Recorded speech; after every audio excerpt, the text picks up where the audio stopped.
Brought to you by TechnoSpark 20 series smartphones.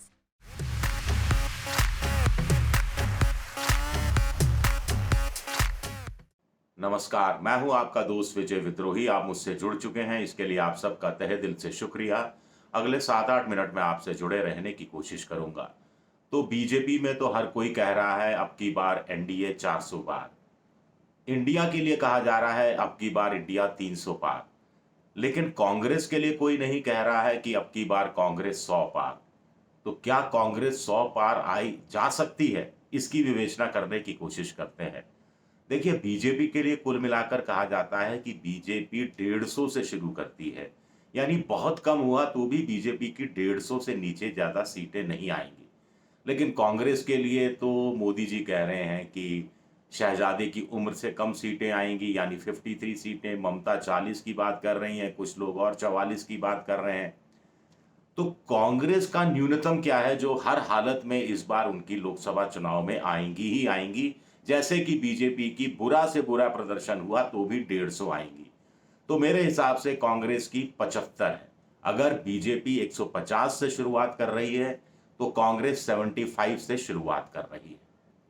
इसमें दो बातें और खास हैं। एक, पिछली बार कांग्रेस को दक्षिण भारत से बहुत सीटें मिली थी। इस बार ऐसा लगता है कि कांग्रेस को जितनी सीटें दक्षिण भारत से मिलेंगी, लगभग उतनी या उससे थोड़ी सी ज्यादा उत्तर भारत से मिलेगी। दूसरी बात यह कही जा सकती है कि दक्षिण भारत के कम से कम 4 राज्य हैं जहां कांग्रेस डबल डिजिट में आ सकती है। इसमें केरल है, इसमें कर्नाटक है, इसमें तेलंगाना है और इसके साथ साथ इसमें तमिलनाडु है।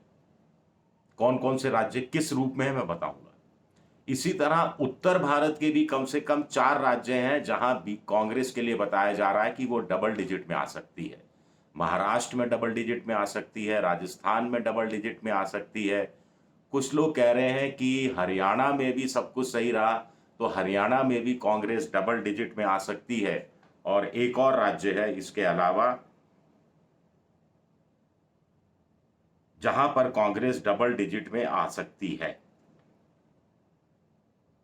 अब दक्षिण से हम शुरुआत करते हैं। दक्षिण में देखिए, तमिलनाडु कुल मिलाकर 39 सीटें हैं डीएमके के साथ गठबंधन में। ये सभी 39 सीटें डीएमके यानी कांग्रेस गठबंधन में जाएंगी, इस बात की संभावना बहुत ज्यादा है। कांग्रेस को 10 सीटें लड़ने के लिए दी गई हैं और 10 की 10 पर कांग्रेस जीत सकती है।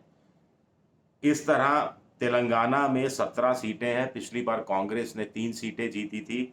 इस बार कहा जा रहा है 10 और कुछ लोग कह रहे हैं 12 तक सीटें कांग्रेस निकाल सकती है। कर्नाटक में 28 सीटें, 1 सीट जीती थी। इस बार कहा जा रहा है 16 या 17 सीटें कांग्रेस, कुछ लोग कह रहे हैं 18 भी कांग्रेस निकालने की स्थिति में है। केरल में 20 सीटें हैं। पिछली बार कांग्रेस का जो यूनाइटेड डेमोक्रेटिक फ्रंट गठबंधन है उसने 20 में से 19 सीटें जीती थी और इस 19 में से 15 सीटें कांग्रेस ने जीती थी। तो इस बार भी कांग्रेस 15-16 सीटें जीत सकती है, ये बात कही जा रही है। इस हिसाब से देखा जाए तो कांग्रेस दक्षिण भारत में 51 से लेकर 55 सीटें जीत सकती है। यानी पिछली बार जो 53 सीटें जीती थी उसके आसपास ही सीटें रहेंगी कांग्रेस की दक्षिण भारत में। लेकिन आपकी बेहद दिलचस्पी होगी उत्तर भारत की। उत्तर भारत में हम अंदाज लगाने की कोशिश करते हैं, बड़े कंजर्वेटिव स्टाइल में भी और ऑप्टिमिस्टिक स्टाइल में भी। यानी कम से कम कितनी, ज्यादा से ज्यादा कितनी के बीच का एक आंकलन करने की कोशिश करते हैं। राजस्थान में कहा जा रहा है कि 25 सीटें हैं, कांग्रेस कम से कम 6 सीटें और कुछ लोग कह रहे हैं 10 सीटें तक जीत सकती है। तो हमने मार्जिन दिया राजस्थान में 6 से 10 कांग्रेस के लिए। महाराष्ट्र में कांग्रेस उद्धव ठाकरे और शरद पवार के साथ गठबंधन में है। शरद पवार की स्थिति बेहद कमजोर बताई जा रही है। कांग्रेस करीब 18 सीटों पर चुनाव लड़ रही है। उद्धव ठाकरे 20 सीटों पर चुनाव लड़ रहे हैं और 10 सीटें शरद पवार को दी गई हैं। तो कांग्रेस वहां 8 से 10 सीटें महाराष्ट्र में जीत सकती है। इसी तरह गोवा, गुजरात, मध्य प्रदेश, छत्तीसगढ़, ये 4 राज्य हैं। 4 राज्यों में कांग्रेस बुरी तरह से हारी थी पिछली बार।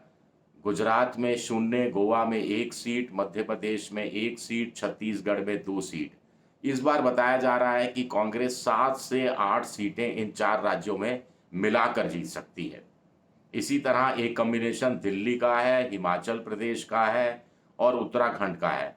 कुल मिलाकर कांग्रेस यहाँ पर पिछली बार 0 पर रही थी। इस बार कहा जा रहा है कि हिमाचल में 1-2, दिल्ली में 1-2, कुल मिलाकर 2 से 4 सीटें कांग्रेस निकालने की क्षमता रखती है।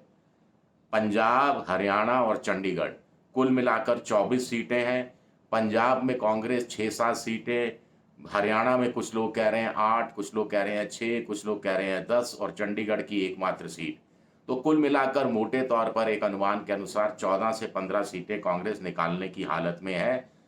जम्मू कश्मीर और अगर हम बंगाल की बात, जम्मू कश्मीर और लद्दाख की बात करें तो 2 सीटें कांग्रेस निकाल सकती है। उत्तर प्रदेश, बिहार और झारखंड में हम बात करें तो मोटे तौर पर कहा जा रहा है कि उत्तर प्रदेश में कांग्रेस पिछली बार की तरह सिर्फ एकमात्र सीट रायबरेली नहीं जीतेगी, 3-4 सीटें जीत सकती है। बिहार में कहा जा रहा है 3-4 सीटें जीत सकती है। झारखंड में कहा जा रहा है 2-3 सीटें जीत सकती है। तो 9-10 सीटें करीब करीब वहां से निकालने की स्थिति में है। एक बंगाल, असम, पूर्वोत्तर राज्य, बंगाल में 42, पिछली बार 2 जीती थी, असम में 14 और पूर्वोत्तर में 10 और तो कुल मिलाकर, और उड़ीसा भी इसमें जोड़ दिया जाए चलिए, और बहुत कंजर्वेटिव फिगर दे रहे हैं, बहुत कंजर्वेटिव, 7 से 8 सीटें, सिर्फ 7 से 8 सीटें दी बंगाल, असम, पूर्वोत्तर और उड़ीसा में मिलाकर सिर्फ 7 से 8 सीटें भी दी जाएं तो कुल मिलाकर कांग्रेस 58 से लेकर 60-62 सीटें तक जीतने की क्षमता रखती है या वहां वो मजबूत बताई जा रही है। तो उत्तर भारत के राज्यों में यानी विंध्याचल से ऊपर के राज्यों में कांग्रेस को 58 से 60 मोटे तौर पर, और दक्षिण भारत के राज्यों में कांग्रेस को 51 से 55 मोटे तौर पर। तो कुल मिलाकर ये आंकड़ा बैठता है 108 से लेकर 115 सीटें का। तो क्या वाकई में कांग्रेस 108 से 115 सीटें जीतने की क्षमता रखती है? और अगर कांग्रेस 115 सीटें ला रही है तो बीजेपी, आप मानकर चलिए, 230-235 पर फिर अटक रही है। चलिए कांग्रेस इतनी सीटें ले आती है, इंडिया गठबंधन करीब 125-130 सीटें ले आता है, दोनों मिलाकर 250 सीटें ले आते हैं। लेकिन मानकर चलते हैं कि मोदी की तीसरी बार प्रधानमंत्री बन रहे हैं, मोदी की सरकार बन रही है, लेकिन इससे भारत की राजनीति में क्या फर्क पड़ेगा? बहुत ज्यादा फर्क पड़ेगा। कांग्रेस एक फॉर्मिडेबल फोर्स के रूप में सामने आएगी, पहली चीज। दूसरा, जैसा शरद पवार ने कहा कि बहुत सी रीजनल पार्टी जो कांग्रेस की कोख से निकली हैं वो कांग्रेस के साथ जा सकती हैं या कुछ कांग्रेस के साथ मर्जर भी कर सकती हैं। शरद पवार भी मर्जर की स्थिति में आ सकते हैं, अजीत पवार भी मर्जर की स्थिति में हो सकता है आ सकते हो, और ये एक संभावना कांग्रेस की बनती है। तो कांग्रेस की छतरी और ज्यादा मजबूत हो जाएगी। एक और बात कही जा रही है इसको लेकर कि कांग्रेस फिर विपक्ष की धुरी बनेगी। पहली बार 55 सीटों से ऊपर आते ही कांग्रेस को विपक्ष की पार्टी का दर्जा देना पड़ेगा मोदी सरकार को, और केंद्रीय मंत्री का पद मिलता है, के बराबर का पद मिलता है जो विपक्ष का नेता होता है, तो अलग से उसकी एक वैल्यू हो जाती है। और फिर लोकसभा के अंदर उपाध्यक्ष पद, अगर इतनी सीटें 200-250 सीटें आ जाती हैं तो अभी तक आपको हैरानी होगी जानकर कि 5 साल में अधिकृत रूप से लोकसभा में बीजेपी ने कोई उपाध्यक्ष का चुनाव कराया ही नहीं था। तो उपाध्यक्ष पद भी मिल जाएगा, और अध्यक्ष के नहीं रहने पर उपाध्यक्ष ही कार्य संभालता है, और लोकसभा में भी कांग्रेस या विपक्ष को ज्यादा बोलने का मौका मिल पाएगा, ये भी संभव हो पाएगा। तीसरी बात ये होगी कि ऐसी स्थिति में कांग्रेस के पास लोकसभा चुनाव के बाद या विपक्ष के पास लोकसभा चुनाव के बाद जो आने वाले विधानसभा चुनाव हैं वहां पर पुरजोर तरीके से बीजेपी के सामना वो कर पाएंगे, और राज्य भी हो सकता है निकालने में कामयाब हो जाए, क्योंकि महाराष्ट्र और हरियाणा दोनों जगह, हरियाणा में खास तौर से बीजेपी तो वैसे ही डगमगाई हुई है, वैसे ही जो नई सरकार, जो नए मुख्यमंत्री हैं सैनी साहब, उनके सामने बहुमत जुगाड़ने का चक्कर हो रहा है, बहुमत से भी वो आंकड़े से एक दूर बताई जा रही है। तो एक और चीज, अगर कांग्रेस 108 से 115 आती है और विपक्ष भी मजबूत बनता है, तो अरविंद केजरीवाल भी कांग्रेस का साथ देने के लिए मजबूर होंगे और अगले फरवरी महीने में अगले साल होने वाले विधानसभा चुनाव में भी कुल मिलाकर दोनों मिलकर साथ आ सकते हैं, दोनों मिलकर प्रेशर डाल सकते हैं। तो भारत की राजनीति में बड़ा परिवर्तन आ जाएगा। शुक्रिया मेरा ये वीडियो देखने के लिए। पसंद आए तो लाइक कीजिए, सब्सक्राइब कीजिए, शेयर कीजिए। शुक्रिया आपका, बहुत बहुत शुक्रिया।